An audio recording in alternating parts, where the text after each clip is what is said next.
ఎవరికైతే శని ప్రభావం ఉందో, మెయిన్‌గా శని 4 దశల్లో ఉంటుంది. ఏళ్నాటి శని, అర్ధాష్టమ శని, అష్టమ శని, కంటక శని. సో, ఏళ్నాటి శని నడుస్తున్నటువంటి మేషరాశి వాళ్ళు గాని, మీనరాశి వాళ్ళు గాని, కుంభరాశి వాళ్ళు గాని. సో, అర్ధాష్టమ శని నడుస్తున్న ధనుస్సు రాశి వాళ్ళు గాని, అష్టమ శని నడుస్తున్న సింహరాశి వాళ్ళు గాని, కంటక శని నడుస్తున్న మిథున రాశి వాళ్ళు.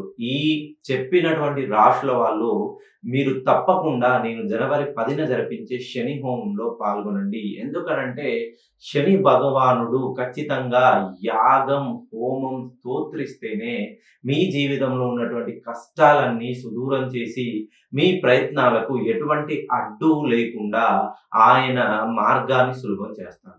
మీరనుకోవచ్చు ఈ యాగాలు, యజ్ఞాలు చేస్తేనే సక్సెస్ అవుతారా?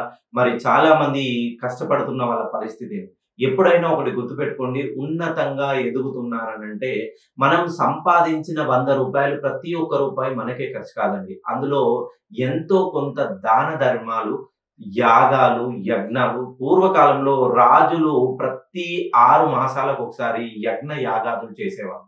ఆ రీజన్ ఏంటంటే, రాజ్యంలో ఆర్థిక సంక్షోభం నిలబడకుండా రాజ్యాన్ని ఎవరైతే ప్రజలున్నారో వేదాంతులు, సిద్ధాంతులు అనూహ్యంగా దేవతారాధన చేస్తేనే మనకు రావాల్సినటువంటి అన్ని శుభ ఫలితాలు సకాలంలో అంది అద్భుతంగా మన జీవితంలో ఎటువంటి ఇబ్బందులు లేకుండా ముందుకు సాగే ప్రయత్నం అనేది ఉంటుంది.